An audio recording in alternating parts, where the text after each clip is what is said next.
Bonjour à tous. Alors, on est à la partie 3 de 3 pour le thème de la violence conjugale. Alors, la première semaine, on a abordé le grand sujet de c'est quoi la violence, qu'est-ce qui se passe dans une dynamique, démystifier en fait aussi les formes, les types, les dynamiques justement parce que c'est pas toujours pareil, ça s'installe pas c'est pas toujours, bref, pareil pour chaque victime non plus. Donc, on a beaucoup, beaucoup élaboré sur ce sujet-là. La semaine dernière, on a parlé de parentalité et de violence conjugale. Et cette semaine, on parle de post-séparation. Lorsque la personne, là, on est sorti, j'allais dire on est sorti, on n'est pas sorti pantoute. On vient de faire un pas par en avant pour euh, tenter de sortir justement de la violence, mais le post-séparation, on le sait, ce n'est pas là où est-ce que la violence s'arrête nécessairement. Certaines fois, oui, mais certaines fois, au contraire, la violence continue, voire même perdure. Et le 0,3 mois est un facteur très, très grand d'homicide conjugal post- post- post-séparation. Donc, je suis encore en compagnie de Claudine Thibodeau, responsable du soutien clinique et de la formation. C'est rendu ma meilleure amie. Mais Quand on parle des choses intéressantes, c'est intéressant. alors, bonjour à toi encore, Claudine. Merci d'être là encore une fois. Ça me fait plaisir, super plaisir. Tellement généreuse de ton contenu, de ton expertise, de toutes tes connaissances. Et j'aime beaucoup aussi ton approche, ta manière d'amener les choses parce que même si on appelle un chat, tu demeures nuancé. Tu ne catégorises rien dans une case ou l'autre. Tu ramènes beaucoup l'importance de prendre le temps d'évaluer les choses, de croire la victime, de comprendre ce qui se passe pour être en mesure de faire une intervention qui va être adaptée. Et ça me rejoint beaucoup parce que je ne suis vraiment pas une prêchière de c'est ça qu'il faut qu'il soit ça, c'est ça la vérité. Non, la vérité, c'est ce qui se passe dans la dynamique, dans la personne, dans la victime, dans sa relation. On va beaucoup partir d'elle, puis à partir de là, on va adapter en fonction de cette situation-là. Et ça me rejoint beaucoup. Ce que j'ai envie qu'on discute aujourd'hui. Oh, tu as peut-être le goût de dire de quoi? Oui, ben en fait, ce que j'avais le goût de dire, c'est que oui, ça s'adapte parce que la règle numéro un de l'intervention en violence conjugale, puis c'est bon pour les intervenants, mais c'est bon pour les proches aussi, là. Mhm. La règle numéro un, c'est ce qu'on appelle l'empowerment. Donc, il faut à tout prix aller dans le sens de ce que la victime souhaite, elle. Donc, non, il n'y en a pas de il faut faire ci, ci, ça. Parce que si on faisait ça, on lui imposerait des choses qui, à la limite, pourraient la mettre plus en danger. Donc, c'est vraiment c'est de redonner du pouvoir. Ça veut dire que c'est la victime qui choisit qu'est-ce qu'elle fait. On peut ouvrir des portes, on peut parler des choses, on peut, par exemple, montrer un chemin que peut-être elle connaissait pas, parler d'une ressource que peut-être elle connaissait pas, ça ouvre des possibilités. Mettre des filets de sécurité pour qu'elle puisse développer aussi son empowerment aussi, tu sais, On va c'est pas tout ça, là. pousser la personne dans une porte, Mhm, parce que ça se peut très mhm. bien qu'elle se frappe le nez. Absolument, absolument. Et justement, lorsqu'on arrive au moment de la séparation, on a des enfants, OK, parce que oui, on va parler dans un contexte parce qu'on a des enfants, c'est le sujet de mon balado, on est chez nous, donc c'est de ça que je vais parler aujourd'hui. Et bien entendu, on a fait des enfants, donc on a un lien qui va se perdurer au-delà de la séparation, ce qui rend les situations de violence conjugale encore plus complexes, hein, dans le fond, parce qu'on a ce lien-là qui va se maintenir de par les enfants. Qu'est-ce qu'on peut faire? Comment on peut justement en venir à trouver des ententes, à essayer de protéger tout le monde? Comment on va pouvoir accompagner ces gens-là? Je suis médiatrice familiale, donc c'est sûr que ce sujet-là m'interpelle énormément. Il y a un discours qui, des fois, va être de comme la médiation familiale dans un contexte de violence conjugale ça devrait pas être, ça devrait être non toujours. La prémisse de base, je viens de le dire, je suis vraiment pas une fille de toujours et jamais. J'aime ça quand il y a de la nuance. Donc, j'ai envie qu'on discute de ça. Est-ce que ça peut être possible, Claudine, d'aller vers un mode de résolution de médiation ou tu ne partages pas mon point de vue, puis tu dis non, non, non, il faudrait toujours, toujours aller en cours. Parce que le système judiciaire a aussi ses failles. Donc, à toi la Euh, parole. écoute, c'est sûr que j'irai pas dans le toujours là, ou dans le jamais, là, mais dans le presque. La médiation familiale dans un modèle où les deux sont un peu seuls devant un ou une médiateur qui est neutre, dans des contextes de violence conjugale, généralement, ça ne fonctionne pas bien parce que ça prend un respect, ça prend un rapport égalitaire. Il ne faut pas qu'il y ait un des deux qui a l'intention de jouer par en dessous pour gagner des affaires puis manipuler. Puis, si c'est ça, par définition, on n'est pas dans un contexte qui est propice à faire une Et, belle et médiation. le médiateur va faire ce dépistage-là techniquement Et c'est important. Et et, c'est et important.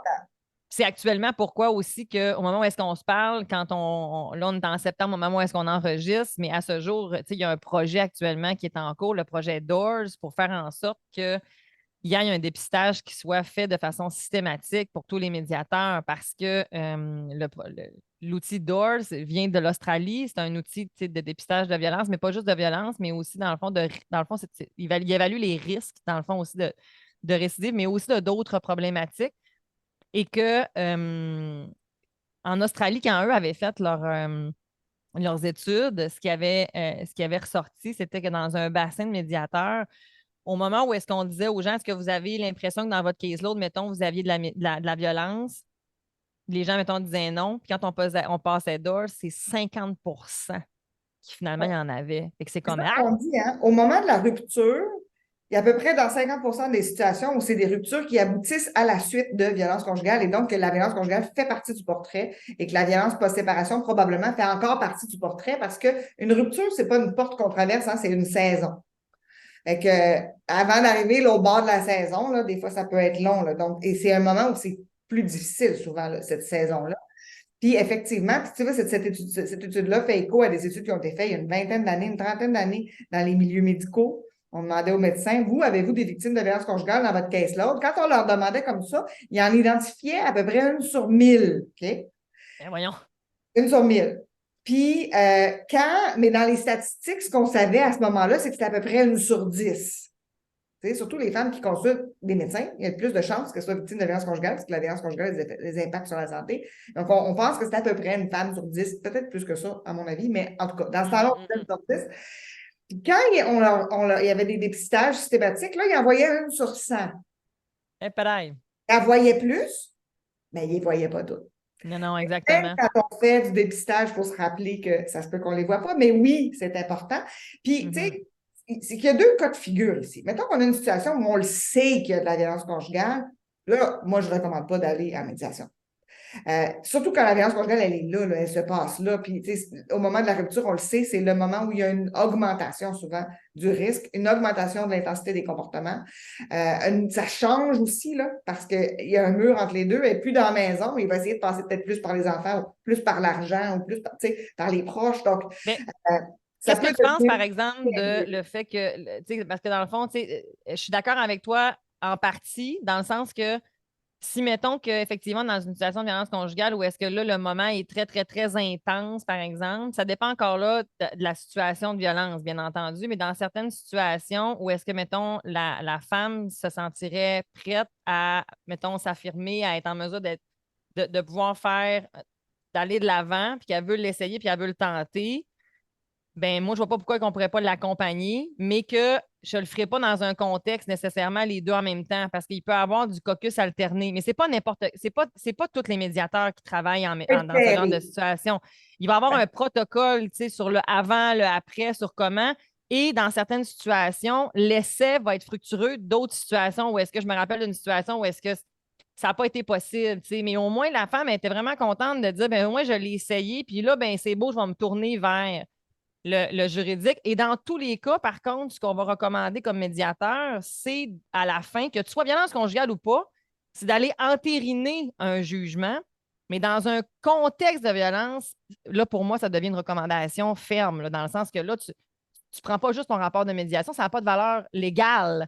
Il faut que tu sois protégé, donc il faut aller chercher un jugement, là, dans le fond. Là. Donc, que penses-tu de la nuance, en fait, dans ces cas-là? Mais je l'aime, mais ça prend des médiateurs très, très formés sur la problématique de la violence conjugale parce que, tu sais, Bien sûr, bien pendant sûr. longtemps, tu sais, on pensait que les victimes de violence étaient victimes parce que ça ne fermait pas.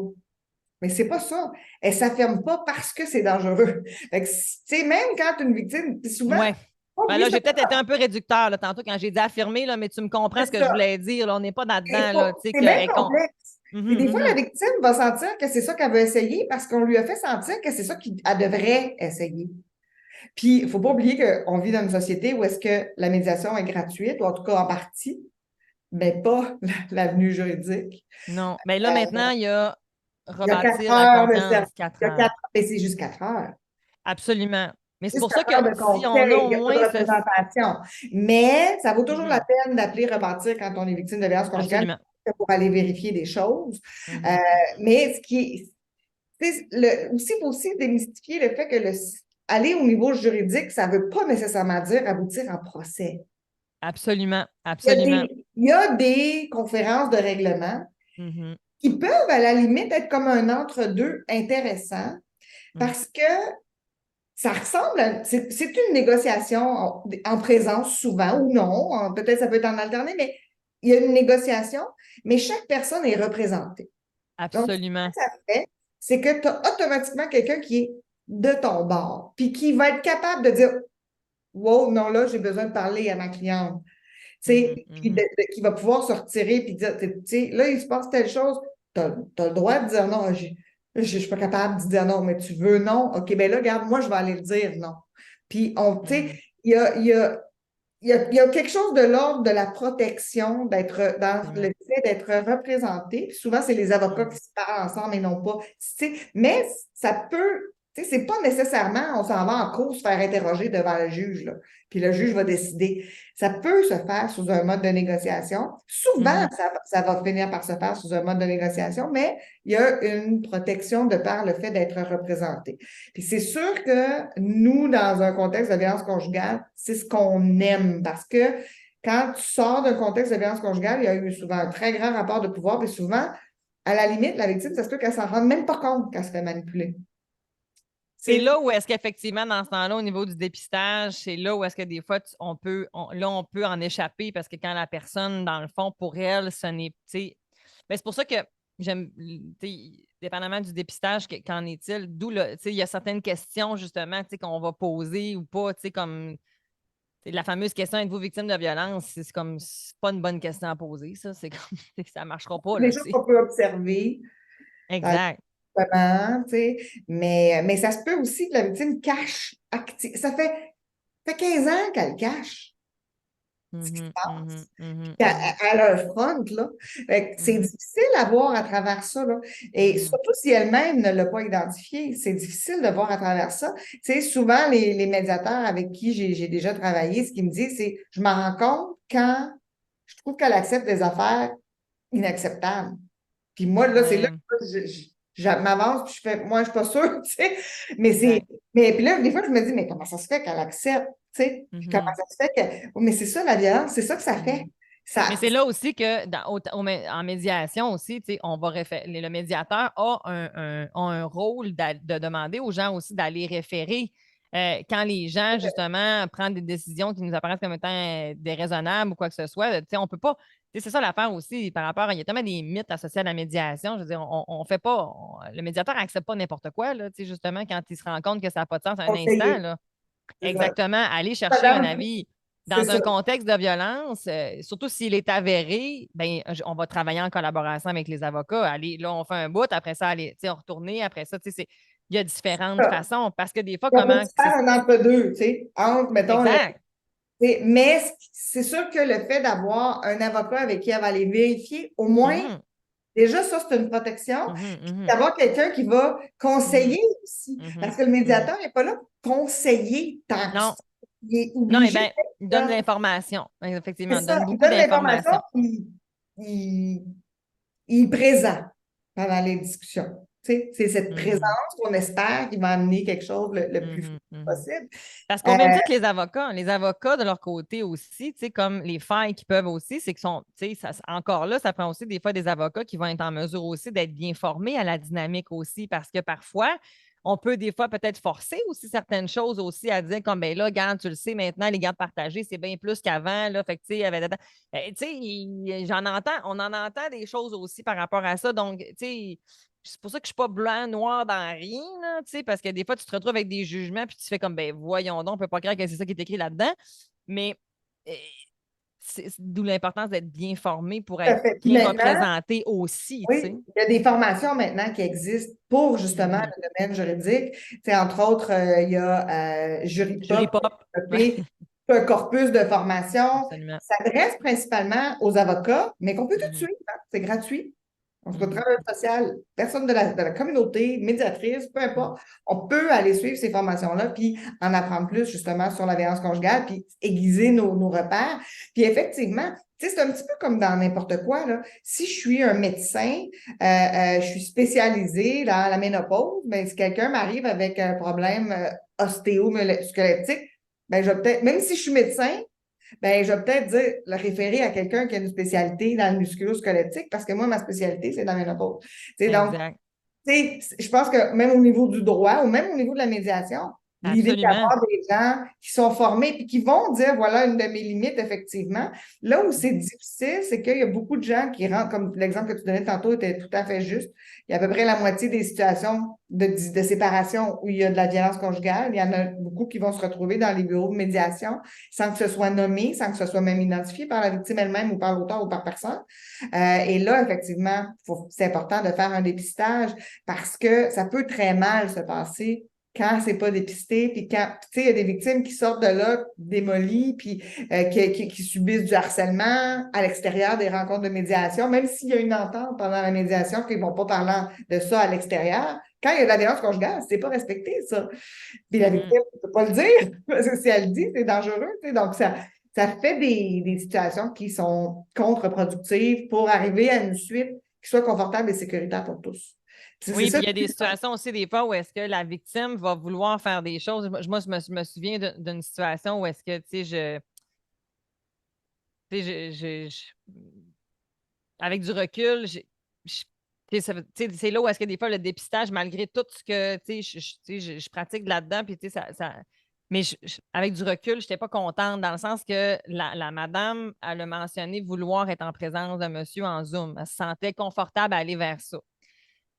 Malgré mon dépistage, je n'étais pas certaine, mais bon, tu sais, là où est-ce que des fois on dit l'empowerment, qu'est-ce qu'en est-il? Finalement, ils se sont retrouvés les deux en Zoom. Ça n'a pas bien été du tout. Ça ne s'est pas bien passé. Et pas parce que monsieur a été dans une prise de contrôle, parce que madame s'est désorganisée. Elle Puis était ça, affectée. C'est ça, ben, elle a été. Puis après, elle m'a écrit en me disant qu'elle était vraiment déçue, tu sais. Puis avec du recul, tu sais, ce que je lui nommais, c'était, tu sais, j'ai dû mettre fin à la médiation. Je n'ai pas pu continuer cette médiation-là, bien entendu, tu sais. Parce que c'est, tu sais, de part et d'autre, c'est pas adéquat, ça se passait pas bien. Tu sais. Je voulais que je protège tout le monde dans ce contexte-là, mais aussi la protéger d'elle-même en ce moment-ci. Tu sais. Ce qui est en train de se passer, ça ne fonctionnait pas. Puis j'avais un monsieur qui ne disait rien. Tu sais. Ce qui m'a questionné beaucoup, tu sais, dans le sens que, tu sais, moi, je me fais agresser de même verbalement. Probablement que j'aurais le goût de rétorquer quelque chose aussi. Mais je comprenais, tu sais, ce qui est en train de probablement se jouer. Et avec du recul, ben, on aurait vraiment dû être en caucus. Elle a voulu, tu sais, c'est là où est-ce que, tu sais, malgré tout le bagage, tu sais, avec du recul, tu sais, je suis comme, Caroline, tu sais, c'est. oui, puis ce qu'il faut savoir aussi, c'est que les victimes peuvent être euh, triggered, là, le mot m'échappe en français, Ils sont déclenchés. déclenchées par des comportements qu'on ne va pas voir. Tu sais, tu dis, Ben, le monsieur, il n'a rien fait. ben oui. Peut-être qu'il a fait quelque chose que tu n'as pas perçu. Parce que Absolument, je me absolument, rappelle d'une absolument. femme qui me parlait justement de médiation. Puis dans la médiation, le gars, il jouait avec ses dons, tu sais. Puis elle, dans les violences qu'il y avait eu, il disait un jour, m'a déboutonné. C'était comme, il y avait comme une espèce de menace de je vais t'arracher la peau. Là. C'était, tu sais, il y avait quelque chose de très. Puis il y avait juste à jouer avec ses boutons. Tu sais. Puis elle, ça, tu sais, elle voit jouer avec ses boutons. Ou un monsieur, à un moment donné, il avait menacé sa femme avec une pelle. Tu sais, puis là, il faisait juste lui mentionner dans une phrase une pelle. Tu sais. Exact, c'est ça. Ça Puis devient là, comme. tu sais, puis là, personne ne peut voir ces choses-là. Ça se passe aussi en cours, ces choses-là, sauf que là, elle peut le dire à son avocat qui peut demander, tu Mm, sais, qui peut mettre un mhm, paravent à la limite des fois dans certaines mhm, situations. mhm, Donc, effectivement, tu sais, quand ça. C'est parce que mhm. quand il y a de la violence, quand ça se passe mal, ça se passe très mal. Fait que la prudence est toujours de mise dans les situations Mhm. de violence conjugale. Est-ce que ça peut bien se passer? Ben oui. Oui, ça Oh peut. oui. Sauf qu'on ne le sait pas d'avance. Non, c'est ça, exactement.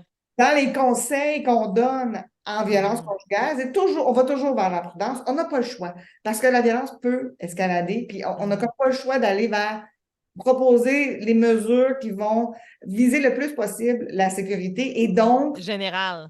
oui, c'est ça. Donc, Exact, je c'est pour comprends. ça que ça ne veut pas dire que ça va jamais bien se passer. Tu sais, un peu Ouais. quand quelqu'un me pose la question, ça se peut-tu qu'un conjoint violent, il arrête d'être violent, qu'il prenne conscience puis qu'il arrête? Ben oui, ça se peut. Oui, C'est ça se sûr peut. que ça se peut. Mais je ne vais jamais dire à une victime, là, ça se peut qu'il y ait, tu sais, je vais toujours lui conseiller d'être prudente. On sait en plus que c'est quand même assez rare parce que pour cesser d'exercer de la violence conjugale, il faut remettre complètement en question notre façon d'entrer en relation amoureuse. C'est pas, je vais arrêter de sacrer puis je vais arrêter de la frapper, là. C'est pas juste d'arrêter deux, trois comportements Non, problématiques. non, c'est changer des paradigmes. C'est ça. C'est Ça de prend changer une démarche psychologique consciente, engagée pour être en mesure de et, reconnaître et et. responsabiliser. Absolument, absolument. Et c'est un gros travail. Il faut que quelqu'un soit vraiment prêt à ça. Mhm. Et Donc, Claudine, juste pour oui. ton information, c'est-tu la semaine prochaine ou c'est la semaine d'avant? Je ne le sais plus. Mais dans mon podcast, dans le fond, dépendamment dans ma séquence violence, je reçois Mario Trépanier, dans le fond, tu sais, qui fait partie du regroupement à cœur d'homme et pour une de ces maisons d'hébergement pour hommes, justement. Et il y a le discours similaire à toi, là, actuellement. Tu sais, c'est ça, c'est que dans certaines situations, on n'est pas en train, on n'entérine jamais la violence. C'est comme c'est jamais une option. Tu sais, dans le fond, peu importe. Et Et c'est là où est-ce que. la violence, parce que la violence, c'est un outil.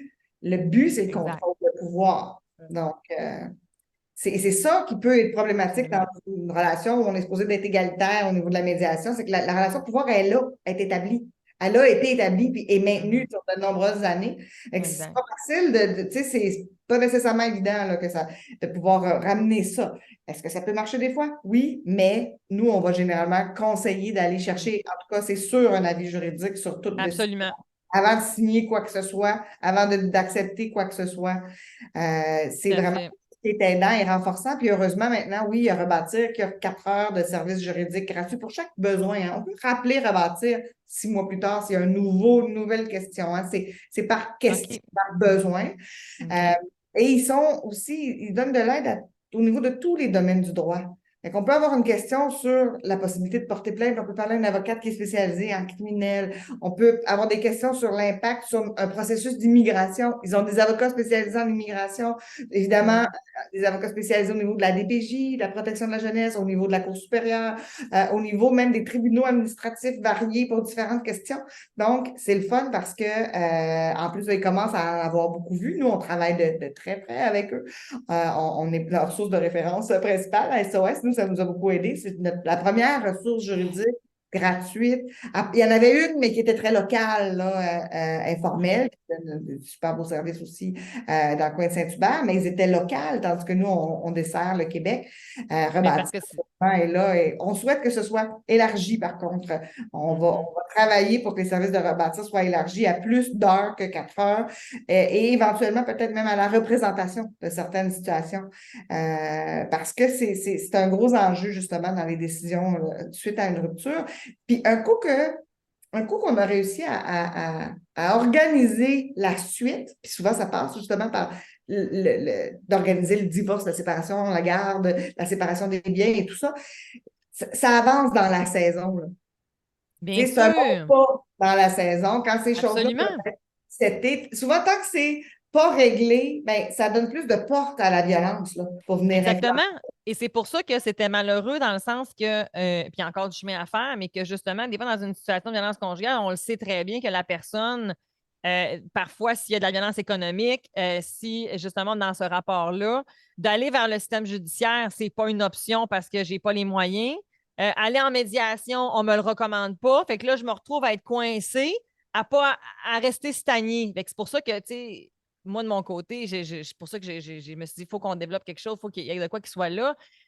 Mais effectivement, avec prudence, je suis tellement d'accord avec ça. Je suis. Là, mettons que tu nous écoutes puis tu te dis, hey, ils sont vraiment pas d'accord, tu n'as pas compris. On est vraiment d'accord. Moi, je pense la même chose que Claudine. Bien sûr, en étant du côté de la médiation, dans le sens que j'en pratique, c'est sûr que je suis d'accord avec le fait qu'il faut être prudent puis c'est tout un dépistage, c'est pas toutes les situations et que quand on m'interpelle dans ce genre de situation-là. Habituellement, c'est les avocats d'ailleurs qui vont m'interpeller des fois dans un dossier pour qu'est-ce qu'on pourrait faire ou quoi que ce soit. Euh, Avant de dire oui, il y a des étapes avant, tu sais. Puis au moment où est-ce qu'on a dit oui, est-ce qu'on va continuer? Ça, c'est à réviser à tout moment, tu sais. Fait que c'est là où est-ce que c'est vraiment, vraiment important parce que je veux pas. Mais je veux être bien entendu, je veux que ça soit bien compris, je veux pas que ce soit, tu sais, que le message soit mal interprété, que elle, que Claudine a dit non, puis que moi je dis oui, pas en tout. Tu sais, c'est effectivement un mince ratio que ça fonctionne, mais on n'est pas tout noir et pas tout blanc, puis c'est là-dessus justement on se rejoint bien. Il y a peut-être quelque chose à développer entre, là. Tu sais, entre la médiation et le système de justice. Il pourrait peut-être y avoir quelque chose d'autre, mieux adapté à la problématique de la violence conjugale, avec des représentations individuelles, puis tu sais, vraiment quelqu'un qui est là pour épauler, Ouais. mais d'être dans un mode parce que ça se peut, là, dans un mode de négociation, mais quand on est épaulé, c'est mieux.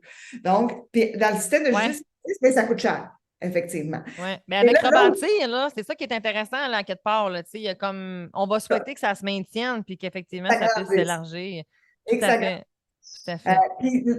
mais ce qu'il faut savoir aussi, c'est que le système de justice et les démarches de rupture, ce qu'on appelle la violence judiciaire, là, ça existe en violence post-séparation. Là. Et le Mhm. système peut être utilisé par l'auteur de violence contre la victime, ne serait-ce que pour prolonger Ah, épouvantablement. ben oui, ben oui. On voit, tu sais, donc, tu sais, c'est souvent des démarches qui vont se passer beaucoup plus difficilement quand il y a de la violence conjugale que quand il n'y en a pas. Ben non, exact, c'est sûr. Ça va de soi. Et ça peut se. Tu sais, et là, souvent, on va avoir des situations qui vont perdurer sur beaucoup, beaucoup, beaucoup, beaucoup, beaucoup, des fois d'années même. Là, tu Oui, sais. oui, oui, absolument, absolument. Je pense qu'on a besoin d'avoir peut-être un. Tu sais, on s'en va vers des tribunaux spécialisés. Tu sais, plus on va tenir compte de cette problématique-là Mhm. et agir aussi peut-être de façon plus adaptée pour encadrer justement les auteurs de violence qui peuvent vouloir faire ça. Là. Mhm. Mhm. Mieux ça va se passer parce que plus on va réussir à organiser les choses rapidement, puis justement à protéger peut-être les accès, à protéger les échanges supervisés peut-être, ou des visites supervisées pour un certain temps, des échanges supervisés, trouver des façons pour éviter que la victime soit seule avec l'auteur, trouver Mhm. des façons pour éviter que les enfants soient utilisés comme messagers. C'est la pire chose. Quand il y a de la violence conjugale, quand il n'y a pas de violence conjugale, c'est pas grave que de dire ah, tu diras à ton père que des souliers ne font plus, puis que j'ai pas le temps d'aller en acheter, puis il pourrait y aller. C'est pas grave, ça. Mais quand il y a de la violence conjugale, puis que les enfants sont utilisés comme porte-parole, mais ils portent la parole de l'agresseur envers la victime. Mhm. Ils Puis peuvent moi, blesser j'amènerais la quand même des victime. nuances parce que, tu sais, des fois, d'être le messager dans certaines situations, on n'est pas dans la violence, mais où est-ce qu'il y a du conflit, justement, ou des affaires de même, l'enfant, il porte bien trop des messages qui lui appartiennent pas. Fait que, tu sais, des Faut fois, pas c'est. faut que ça soit réellement une situation où on n'est Mhm. plus dans un conflit. Là, ça peut être. Parce qu'il ne faut pas non plus catastrophiser à chaque fois qu'un enfant entend quelque chose sur un autre parent. Ou, Non, ben non, absolument, exactement. Tu sais, c'est mais ça. quand il y a de la violence conjugale, il faut tout faire pour éviter que les enfants servent de porte-parole. Tout. Absolument, absolument. Mais à ce moment-là, il faut trouver des façons pour que les communications ne puissent pas servir de véhicule à la violence. Donc, est-ce que c'est un cahier supervisé? Il y a des applications qui sont en train de se développer, justement, où tu ne peux pas l'arracher la page parce que tu avais dit une bêtise. Mais on conseille toujours de protéger les communications, puis de s'organiser pour créer des jugements où il y a le moins possible qui est laissé à la discrétion éventuelle d'une Non, négociation. exactement. C'est ça. Mais dans mes plans parentaux que je vais monter, là, c'est détaillé au quart de C'est tour. ça. Là. C'est comme Et à ça aide. l'heure près, parce que justement, l'objectif, c'est d'avoir vraiment comme une coparentalité qui va être vraiment très parallèle pour Yes. protéger tout le monde, puis protéger les enfants dans un contexte où est-ce qu'effectivement, on pourrait avoir des accès qui ne seraient pas supervisés, là, par exemple. Tu sais, dans le fond, fait que, Éventuellement, ça va aller là éventuellement, peu importe. éventuellement, absolument, Donc, ce c'est ça, bout-là va plus c'est dépendre. balisé, moins il y a des choses qui sont laissées au hasard, Mhm. ben, plus ça risque de bien se passer par la suite. Puis c'est ce qu'on souhaite aussi. Puis c'est ce qui arrive souvent, éventuellement, les choses vont se placer. La violence post-séparation peut s'atténuer dans la plupart des situations, c'est ça qu'on voit. Des fois, il y a des situations où la violence post-séparation va se maintenir. Heureusement, Mhm. on a maintenant des maisons d'hébergement de deuxième étape.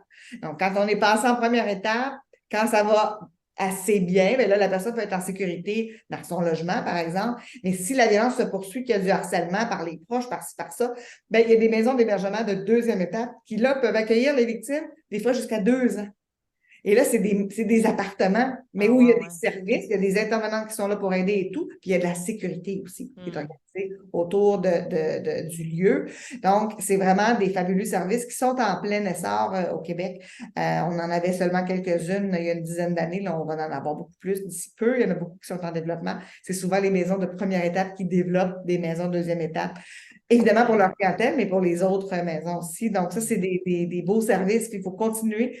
Ça nous prend plus de maisons de première étape. Il faut continuer à développer les maisons de seconde étape. Il faut continuer aussi à développer parce que se réorganiser après une situation de violence, c'est complexe et ça prend plusieurs années. Pour favoriser l'accès, par exemple, au logement en HLM, par exemple, parce que quand tu rentres dans une Absolument. département, il faut t'en sortir, là. Ben oui, c'est ça. Puis on est dans un Absolument. contexte, on ne se le cachera pas, où tout coûte cher. Oui, Il oui. faut demeurer dans le même lieu où est-ce qu'on était, ou en tout cas pour favoriser justement Mhm. les choses pour la suite. Mais si tu es à Mhm. Montréal, c'est pas évident de trouver un appartement raisonnable et confortable. Non, non, même à Saguenay, je te jure. C'est ça, donc Alors, ça complique beaucoup les choses pour les victimes. Fait que tout ce qu'on peut mettre en absolument. place, ça va Mhm. justement baliser puis faire en sorte qu'il y ait moins Mhm. de prise pour la violence post-séparation. Parce que c'est sûr que si elle est dans Mhm. la très grande pauvreté, la précarité à plein de niveaux, puis que là, l'ex-partenaire revient puis qu'il offre, bien, tu peux revenir, ça se Ben peut. oui, On ne ça va être un favorise facteur. pas qu'elle soit bien dans le post-séparation si on ne Absolument. met pas en place des choses qui vont favoriser parce que la violence conjugale, ça cause une très, très grande précarité. Tout à fait. Claudine, oh mon Dieu, tellement, tellement, tellement merci d'avoir pris tout ce temps-là. C'est extrêmement pertinent. Ça fait plaisir. Tous les ressources qu'on a parlé en fait dans les 3 dernières semaines, bien entendu, sont disponibles dans le descriptif de l'épisode, en fait, à chacun des épisodes. On a parlé de beaucoup de choses. Je vous invite encore là toujours, en fait, à ce que si vous avez une question, il y a une lumière qui s'est allumée, un doute, un questionnement, n'ose pas, appelle SOS Violence conjugale, pose ta question, tu vas être Collègues sont au entendu. bord de la porte, elles sont prêtes à recevoir les appels, elles sont toujours là 24 heures sur 24. Et on a, pour le Absolument. rappeler, un site web qui est riche d'informations, de questionnaires qui permettent d'explorer sa situation, puis de se poser des questions soi-même avec soi-même si c'est plus facile pour commencer.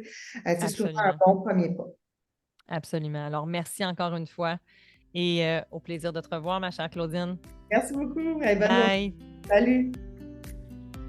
Encore une fois, je remercie mon invité d'avoir été présente avec moi. C'est toujours un plaisir de pouvoir partager avec des gens aussi passionnés que moi. Alors, tu trouveras tous les liens, en fait, dont on a parlé aujourd'hui dans le descriptif, ainsi que les informations pour aller beaucoup plus loin avec mon invité, justement, si tu le souhaites. Si aujourd'hui, le thème t'a parlé, t'aimerais aller plus loin, t'aimerais peut-être avoir différents services pour que ta coparentalité, la communication avec ton coparent soit meilleure, que vous arrivez, en fait, à trouver des solutions à vos conflits, bien, en fait, sache que j'ai différentes offres de services, en fait, en lien avec la coparentalité post-séparation. Alors, si ça t'intéresse un peu plus, je t'invite à aller voir dans le descriptif de l'épisode, soit pour le groupe CoCoCo, soit pour le service Corsé, soit pour le service Recomposons-nous. J'offre un service d'accompagnement psychoéducatif PAF, parents aimants, fermes et épanouis. Tu pourras trouver tous les détails dans le descriptif et ne te gêne pas de booker un petit 15 minutes d'appel avec moi pour qu'on regarde si le service peut répondre à tes besoins. Que tu sois en couple, que tu sois séparé, que tu sois recomposé, la gestion de la famille, le quotidien, la gestion des comportements, c'est pas toujours facile. Alors, je suis là si tu as besoin. À bientôt!